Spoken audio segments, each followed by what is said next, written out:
অন্ধকার। তাই আমরা এই কলিযুগের মানুষ, আমরা চোখে কিছু দেখতে পাচ্ছি না। তাই স্বয়ং ভগবান এই নদিয়ার নবদ্বীপে শচীগর্ভ সিন্ধু মাঝে জন্ম নিলেন। তাই তার নাম হলো গৌর সুন্দর। তাই এই গৌর কথা কেউ কেউ বলতে পারে গো, কত যোগী কত মুনি ঋষি যুগ যুগ ধরে কত সাধনা করে আজ পর্যন্ত এই গৌর কথা কেউ বলতে পারে। তাই পদকর্তা পদে আরো লিখলেন, কি লিখলেন? ভাই রে ভাই গোরা গুনা কহানি না যায়, বলা যায় না গোরা গুনা।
কত চতুরানন। না চতুরানন কে? না চতুরানন হচ্ছে স্বয়ং ব্রহ্মা। আচ্ছা মা, ব্রহ্মার কয়টি মুখ? একটি, দুটি না তিনটি? ব্রহ্মার চারটি মুখ, তাই এক মুখে স্বাদ নিচ্ছে না, তাই সে চতুর্মুখে গান করে। চারি বেদ সরদর্শন পড়িয়া সেইজন চারি বেদ সরদর্শন পড়িয়া সেইজন চারি বেদ সরদর্শন পড়িয়া সেইজন চারি বেদ সরদর্শন পড়িয়া সেইজন সে যদি গো রাখো নাহি বাদে নাহি বাদে সে যদি গো রাঙ্গ নাহি ভজে নাহি ভজে সে যদি গো রাখো নাহি বাদে নাহি বাদে সে যদি গো রাখো নাহি বাদে নাহি বাদে বিধাই তারো থায়ো লোচন বিনোদন বেদতারো ছায়া লোচন বিহীনতা বিধাই তারো থায়ো লোচন বিনোদন বিধাই তারো থায়ো লোচন বিনোদন দরবারে অন্ধে কি বাগান কি বাগান দরপণে অন্ধের কি বাগান কি বাগান দরবারে অন্ধে কি বাগান কি বাগান দরবারে অন্ধে কি বাগান কি বাগান আজ কি আছে কাজ কি আছে আজ কি আছে কাছে আছে অন্ধের আয়নায় কাজ কি আছে বলি অন্ধের আয়নায় কাজ কি আছে অন্ধের আয়নায় কাজ কি আছে অন্ধের আয়নায় কাজ কি আছে সর্বাঙ্গ থাকতে নয়ন গেছে অন্ধের আয়নায় কাজ কি আছে সঙ্গ থাকতে নয়ন গেছে অন্ধের আয়নায় কাজ কি আছে সর্বাঙ্গ থাকতে নয়ন গেছে অন্ধের আয়নায় কাজ কি আছে সর্বাঙ্গ থাকতে নয়ন গেছে অন্ধের আয়নায় কাজ কি আছে দরপণে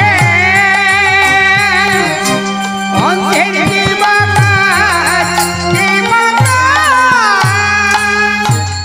আমাদের 4টি বেদ এবং 6টি দর্শন আছে। আমরা সবকিছু অধ্যয়ন করেও আমরা যদি গৌর সুন্দরকে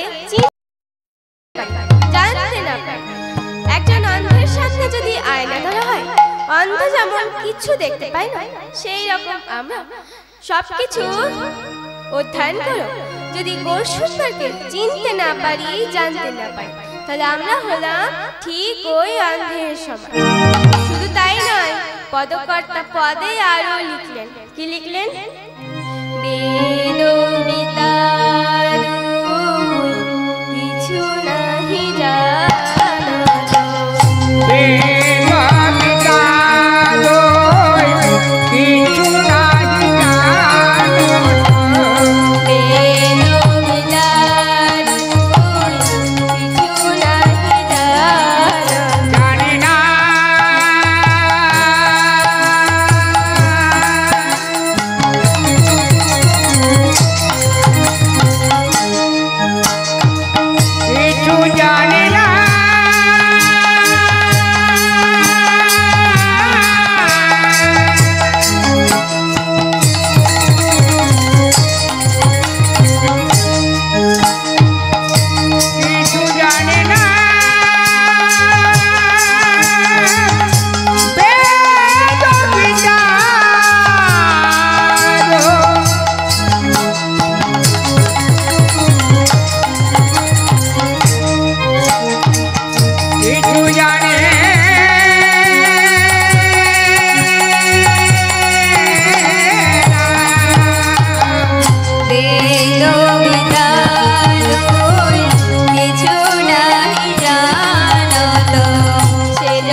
না জানে, সে যদি আমার গৌর সুন্দরকে চিনতে পারে, জানতে পারে এবং মন প্রাণ সবকিছু যদি এই গৌর চরণে দিতে পারে, তাহলে সে সকল বিদ্যার শ্রেষ্ঠ বিদ্যার অধিকারী হতে পারে। শুধু তাই নয়, পদকর্তা পদে আরো লিখলেন। কি লিখলেন? ভজ ভজ আমার নিতাই ভজ, ভজ ভজ আমার নিতাই ভজ, ভজ ভজ আমার নিতাই ভজ, ভজ ভজ আমার নিতাই ভজ। নিতাই বুঝলে গৌর পাবে, ভজ ভজ আমার নিতাই ভজ, নিতাই ভজলে গৌর পাবে, ভজ ভজ আমার নিতাই ভজ, নিতাই বুঝলে গৌর পাবে, ভজ ভজ আমার নিতাই ভজ, নিতাই বুঝলে গৌর পাবে, ভজ ভজ আমার নিতাই ভজ। পদকর্তা একবার নিতাইকে ভজনা করতে বললেন আর একবার গৌরকে ভজনা করতে বললেন। কেন? নিশ্চয় এর কোনো কারণ আছে। কারণ হচ্ছে, নিতাইকে ভজনা করে আমরা গৌরকে পেলাম, আর গৌরকে ভজনা করে কি পাবো?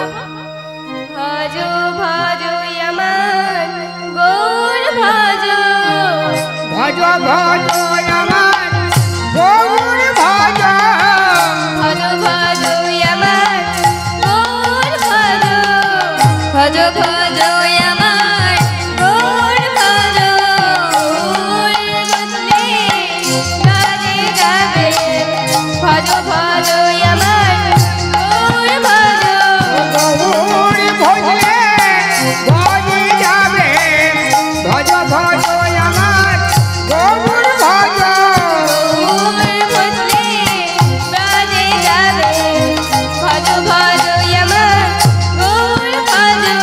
গৌর বুঝলে বাজে যাবে, ভজ ভজ আমার গৌর ভজ। হ্যাঁ গো, নিতাইকে ভজনা করে আমরা গৌরকে পেলাম, আর গৌরকে ভজনা করে আমরা ব্রজে গেলাম। কিন্তু ব্রজে কি পাবো? ব্রজে ব্রজ গোপী কৃপা পাবে, ভজ ভজ গোপী কৃপা পাবে, ব্রজ গোপী কৃপা পাবে, ব্রজ ব্রজ গোপী কৃপা পাবে। গৌর বুঝলে ব্রজে যাবে, ব্রজ গোপী কৃপা পাবে, গৌর ভজলে ভজে যাবে, ভজ গোপী কৃপা পাবে, গৌর বুঝলে ব্রজে যাবে, ব্রজ গোপী কৃপা পাবে। গৌর বুঝলে ব্রজে যাবে, ব্রজ গোপী কৃপা পাবে। হ্যাঁ গো, ব্রজে গিয়ে আমরা ব্রজগোপীর কৃপা না হয় পেলাম, কিন্তু ব্রজগোপীর কৃপা পেলে কি হবে? না তোমরা রাধা গোবিন্দে সেবা পাবে, রাধা গোবিন্দের সেবা পাবে, রাধা গোবিন্দে সেবা পাবে, রাধা গোবিন্দে সেবা পাবে। নির্ভিতনি কুঞ্জ মাঝে রাধা গোবিন্দে সেবা পাবে, নির্ভিতনি কুঞ্জ মাঝে রাধা গোবিন্দের সেবা পাবে, নির্ভিতনি কুঞ্জ মাঝে রাধা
শ্রদ্ধেয় আমার সাধুগুরু বৈষ্ণব ও আমার ভক্তিমতী মা বাবারা, দেখুন বাবা মা ও ঠাকুমার আশীর্বাদে এবং গুরুদেবের কৃপায় আমি যেটুকু কীর্তন গান শিখেছি পাখির বুলি বলার মতো।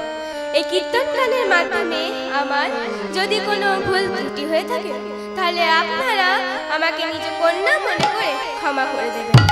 আপনাদের চরণধুলি মাথায় নিয়ে আজকের এই গৌরগোবিন্দের লীলাটি আরম্ভ করছি। আচ্ছা মা, আজকে যে হরিবাসর এটি কিসের জন্য? না, লোকনাথ বাবার পুজো উপলক্ষে আজকের এই হরিবাসর। তাই আজকের লীলার বিষয়বস্তু হচ্ছে নিত্যানন্দ মিলন। সেই 505 বছর আগেকার পদাবলী দিয়ে শুরু হলো নিত্যানন্দ মিলন। ব্রজের ব্রজেন্দ্র নন্দন কৃষ্ণ তিনি এই কলিযুগে অবতীর্ণ হলেন। কোথায়? না শচীগর্ভ সিন্ধু মাঝে। ক্রমে ক্রমে তিনি বাল্যলীলা শেষ করলেন বিদ্যাব্যাস। দেখতে দেখতে তিনি দিগ্বিজয়ী পণ্ডিত হয়ে উঠলেন। পিতার দেহান্ত হল। বিষ্ণুপাদ পদ্মে পিণ্ড প্রদান করে নবদ্বীপে এসে শুরু করলেন কলিযুগের একমাত্র ধর্ম হরিনাম সংকীর্তন। ভজনে শ্রেষ্ঠ হয় নবদ্বীপা ভক্তি, নবদ্বীপা ভক্তি। কৃষ্ণ প্রেম কৃষ্ণ দিতে হরেন মহাশক্তি, হরেন মহাশক্তি। তার মধ্যে শ্রেষ্ঠ হয় হরিনাম সংকীর্তন। হরিনাম সংকীর্তন। নিরপরাধ হইলে না লবে প্রেম জয়। লবে প্রেম তাই গৌর হরি আমার উচ্চ কণ্ঠে বলে উঠলেন, একবার হরি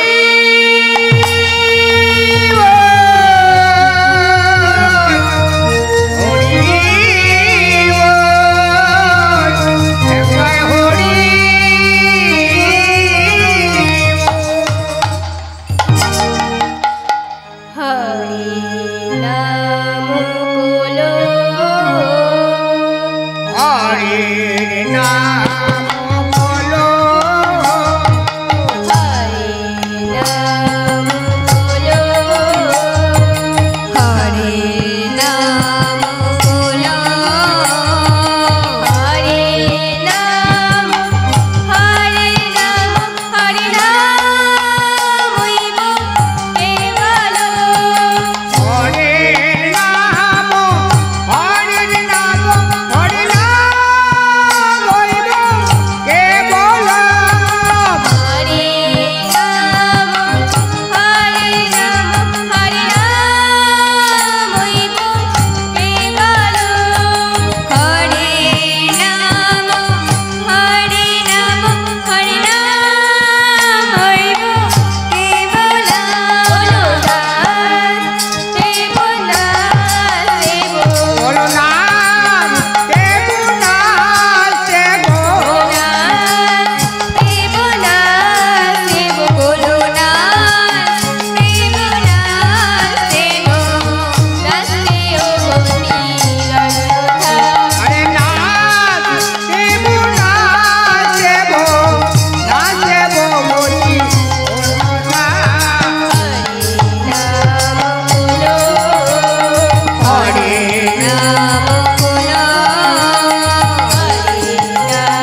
নর্তন ও কীর্তন করছে।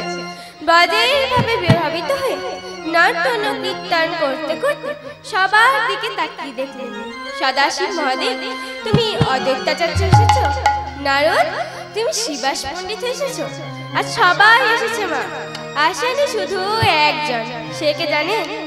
দাদা বলো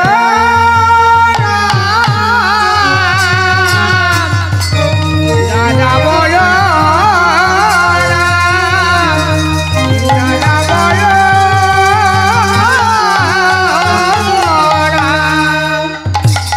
এই নদিয়ার সবাই আমায় কি বলে জানো?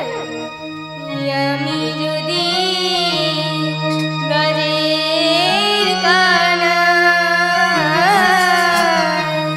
তবে কোথায় আমার দাদা বলাই? ওই আমি যদি ব্রজের কানা,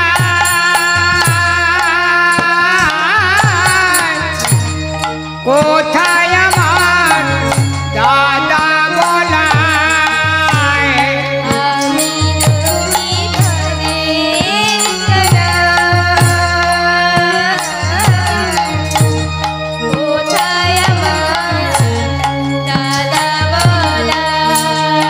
আমি যদি ব্রজের কানা, কোথায় আমার দাদা বলাই? দেখা দিয়ে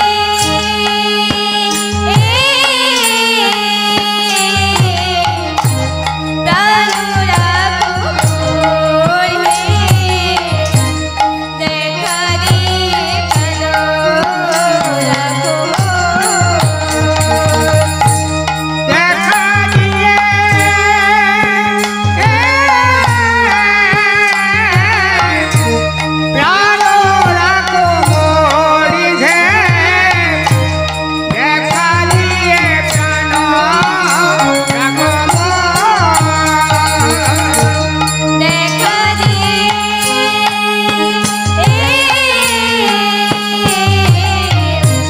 প্রাণ রাখো মোর হে, দেখা দিয়ে প্রাণ রাখো মোর।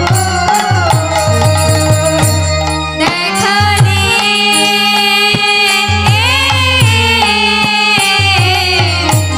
প্রাণ রাখো মোর হে, দেখা দিয়ে প্রাণ রাখো মোর। দেখা দাও, দেখা দাও, একবার দেখা দাও, দেখা দাও। দেখা দাও, দেখা দাও, একবার দেখা দাও, দেখা দাও। কোথায় আছো দাদা বলাই? দেখা দাও, দেখা দাও। কোথায় আছো দাদা বলাই? দেখা দাও, দেখা দাও। কোথায় আছো হলুদাই? দেখা দাও, দেখা দাও। কোথায় আছো হলুদারি? ওর শাড়ি টানি মুড়ি। কোথায় আছো হলুদারি? অজস্রে প্রাণে মরি, কোথায় আছো হলুদারি? অজস্রে প্রাণে মরি, কোথায় আছো হলুদারি? অজস্রে প্রাণে মরি, কোথায় আছো হলুদারি? অজস্রে প্রাণে মরি। কোথায় আছো হলুদারি? দেখা দাও, দেখা দাও। দেখা দিয়ে প্রাণ রাখো মোর হে, দেখা দিয়ে প্রাণ রাখো মোর। এইভাবে গৌরসুন্দর আমার দাদা বলায় বলে কাঁদছে। কিন্তু এই কলিযুগে বলরামের জন্ম কোথায় হয়? না সেই বীরভূম জেলায় এক চক্র গ্রামে হারাই পণ্ডিত ও মা পদ্মাবতীর ঘর। তাই পদকর্তা পদে লিখলেন, রারুদে সোনা এক চক্র গ্রাম, হারায় পণ্ডিত ঘরে। রারদে সোনা এক চক্র গ্রাম,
হারায় পণ্ডিত উমা পদ্মাবতীর ঘরে। বাল্যকালে তার নাম ছিল কুবের। ওই 12 বছরের ছেলে কুবের সবসময় রামলীলা খেলায় মত্ত থাকতেন। গ্রামের ছেলেদের নিয়ে সে গভীর বনের মধ্যে গিয়ে কাউকে সাজায় রাম, কাউকে ভরত, কাউকে বিভীষণ, কাউকে শত্রুঘ্ন, কাউকে হনুমান, সকলকে সাজিয়ে কুবের নিজে সাজে লক্ষণ। তার মুখে সর্বদাই রাম নাম। রাম রাম রাম সীতারাম সীতারাম সীতারাম সীতারাম। রাম রাম রাম সীতারাম সীতারাম সীতারাম সীতারাম। রাম রাম রাম সীতারাম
তাই খেলা ছেড়ে ছুটতে ছুটতে এলো বাড়িতে। বাড়িতে এসে ডাকছেন, মা ও মা। তখন মা পদ্মাবতী বলছে, কি রে বাবা কুবের, আজ এত তাড়াতাড়ি বাড়ি ফিরে এলি যে? জানো মা, আজ খেলা ভালো লাগছে না, তাই আজ তাড়াতাড়ি বাড়ি ফিরে এসেছি। বেশ ভালো করেছিস, যা হাত মুখ নিয়ে খাবি আয়। কুবের হাত মুখ ধুয়ে ভোজন নাদি শেষ করে সেদিনকার মতো বিশ্রাম। পরের দিন সকালে ঘুম থেকে উঠে মাকে বলছে, মা ও মা, আজ আমায় একটু ভালো করে সাজিয়ে দাও তো মা। মা বলছে, কেন রে বাবা কুবের? জানো মা, আজ আমাদের খেলা শেষ। ওই রাবণকে বধ করে সীতা দেবীকে রামের বামে বসিয়ে দিলে আমাদের খেলা শেষ হয়ে যাবে। তুমি আমাকে ভালো করে সাজিয়ে দাও তো। তখন মা পদ্মাবতী কুবেরের দিকে এক দৃষ্টিতে তাকিয়ে আছে এবং নয়নের জল বদন কোমল দিয়ে গড়িয়ে পড়ছে। এই দেখে কুবের বলছে, মা, ও মা, তুমি কাঁদছো কেন মা? মা পদ্মাবতী বলেছে, জানিস বাবা কুবের, ওই বনের মধ্যে তোকে একা ছেড়ে যেতে বড় ভয় হয়। ওই বনের মধ্যে কত দস্যু দানব, কত বিষধর সর্প, আরো কত কি না, আমার চিন্তা হয়। ও, তুমি এই জন্য চিন্তা করছো? তুমি কোনো চিন্তা করো না। আর আজই তো আমাদের খেলা শেষ হয়ে যাবে। ওই রাবণকে বধ করে সীতা দেবীকে রামের বামে বসিয়ে দিলে আমাদের খেলা শেষ হয়ে যাবে। তুমি আমাকে ভালো করে সাজিয়ে দাও তোমার। মা পদ্মাবতী কুবেরকে সুন্দর করে সাজিয়ে দিল এবং বাপ পায়ে ধরিবে কুবেরের মস্তকে দিল। তখন কুবের আবার সে সঙ্গী সাথে নিয়ে গ্রামে যাচ্ছে, জঙ্গলে যাচ্ছে খেলতে। কেমন ভাবে? ফুল ধনু লইয়া নাচিয়া নাচিয়া সীতারাম সীতারাম বলে। ফুল ধনু লইয়া নাচিয়া নাচিয়া সীতারাম সীতারাম বলে। ফুল ধনু লইয়া নাচিয়া নাচিয়া সীতারাম সীতারাম বলে। ফুল ধনু লইয়া নাচিয়া নাচিয়া সীতারাম সীতারাম বলে। আমার সঙ্গীদের লইয়া হেলিয়া দুলিয়া, সঙ্গীদের লইয়া খেলিয়া দুলিয়া সঙ্গীদের লইয়া হেলিয়া দুলিয়া চলে যা।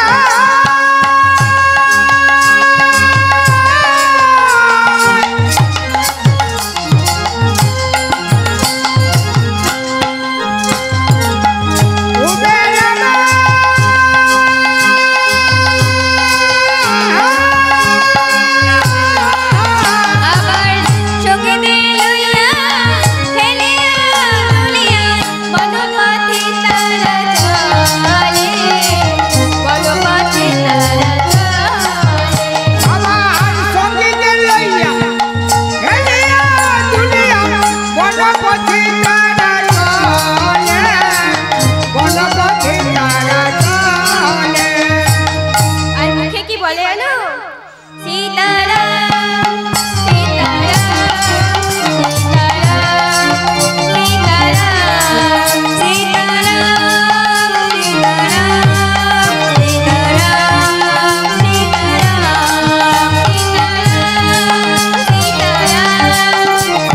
সীতারাম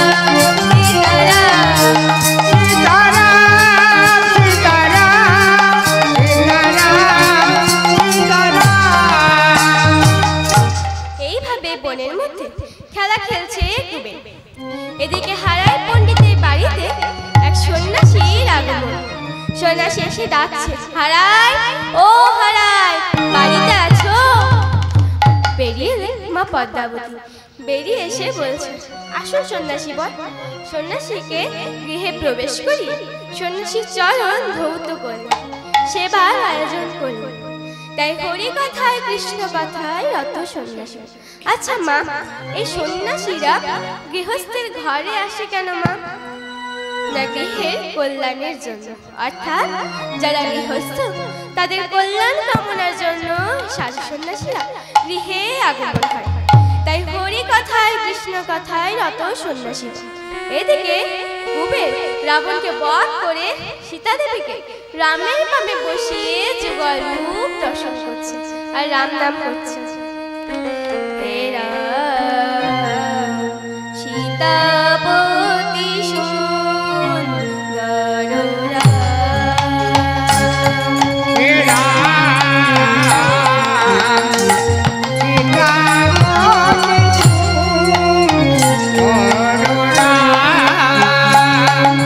রাম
ছুটতে এলো বাড়িতে।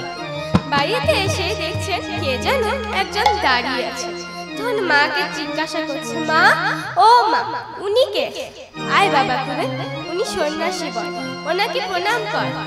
কুবের যেই না সন্ন্যাসীকে প্রণাম করতে যাবে, সন্ন্যাসী মনে মনে চিন্তা করছে, কুবের, তোমার জন্যই তো আজ আমার এখানে আসা।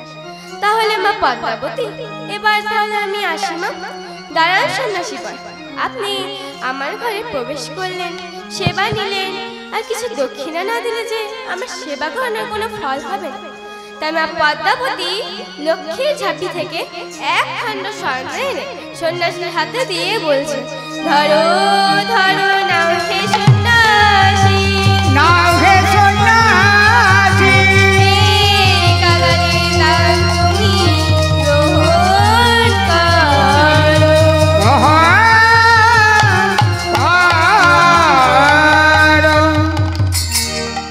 সন্ন্যাসী বর বলছে, এ কি মা পদ্মাবতী, এ তুমি কি দিচ্ছ? এ কামিনী কাঞ্চন এসব নিয়ে আমি কি করব? এসব ত্যাগ করে তো আজ আমি সন্ন্যাসী হয়েছি।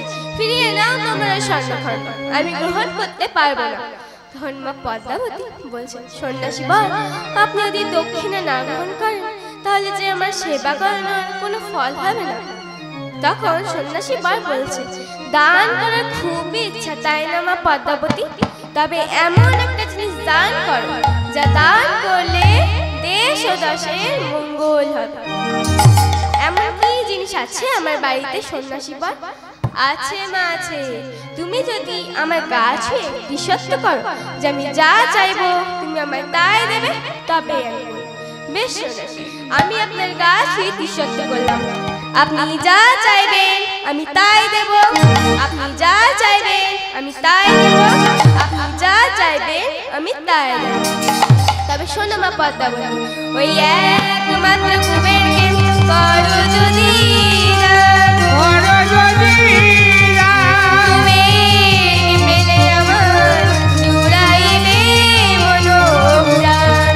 উড়াইবে মনপ্রাণ। না না সন্ন্যাসী বর, এ কি চাইছো তুমি?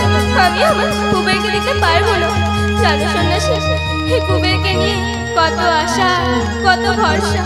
কুবের বড় হবে, কুবেরকে লেখাপড়া শিখে মস্ত বড় পণ্ডিত হবে। কুবেরের বিবাহ দিন আমি নববধূ ঘরে আনবো, আনন্দে যে আমার ঘরটা ভরপুর হয়ে থাকে। এ কি চাইছো তুমি সন্ন্যাসী? আমি আমার কুবেরকে দিতে পারবো না। আমার দেশত্ব প্রতিজ্ঞা তুমি ফিরিয়ে নাও, আমি আমার কুবেরকে দিতে পারবো না। সন্ন্যাসী বর বলছে, বেশ মা পদ্মাবতী, আমি ফিরে চলে যাচ্ছি। তবে একটা কথা মা শুনে রাখো, এই কুবের তোমার ঘর থাকতে এসেছে। যেই দিন কুবের এই ঘর ছেড়ে চলে যাবে, সেই দিন তুমি তোমার মনকে কি বলে প্রবোধ করবে? আর একটা কথা মা, এই সন্ন্যাসীর বিরূপ হলে ঘর বাজার রসাতলে। এই কথাগুলো শুনছিলাম হারায় পড়ল দরজার এক পাশে দাঁড়িয়ে। সন্ন্যাসী বর যখন চলে যাবে, তখন হারায় পণ্ডিত বলছে, দাঁড়ান সন্ন্যাসী বর, আমি দরজার আড়াল থেকে সব শুনেছি। পদ্মাবতী, তুমি কুবেরকে সন্ন্যাসীর হাতে তুলে দিয়ে তোমার প্রতিজ্ঞা পালন করো। স্বামী, এ কি কথা বলছো তুমি? আমি ঠিক কথাই বলছি পদ্মাবতী। আমি একটি গোপন কথা তোমার কাছে লুকিয়ে রেখেছিলাম।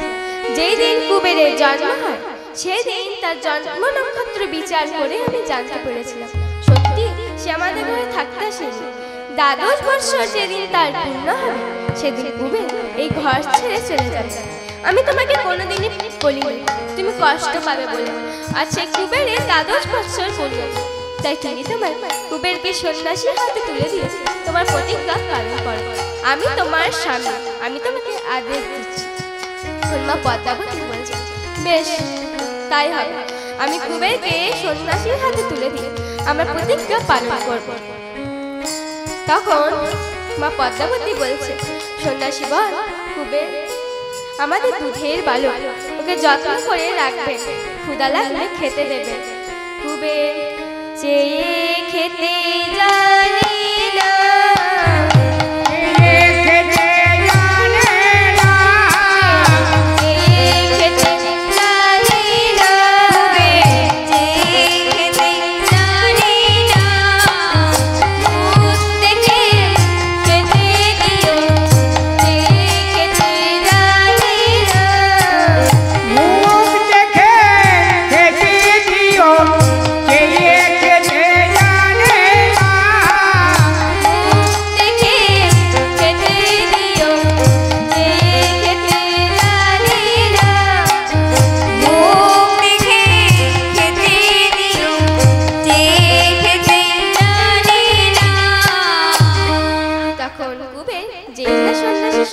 যাবে তখন মা পদ্মাবতী বলছে, একবার মা বলে ডাক রে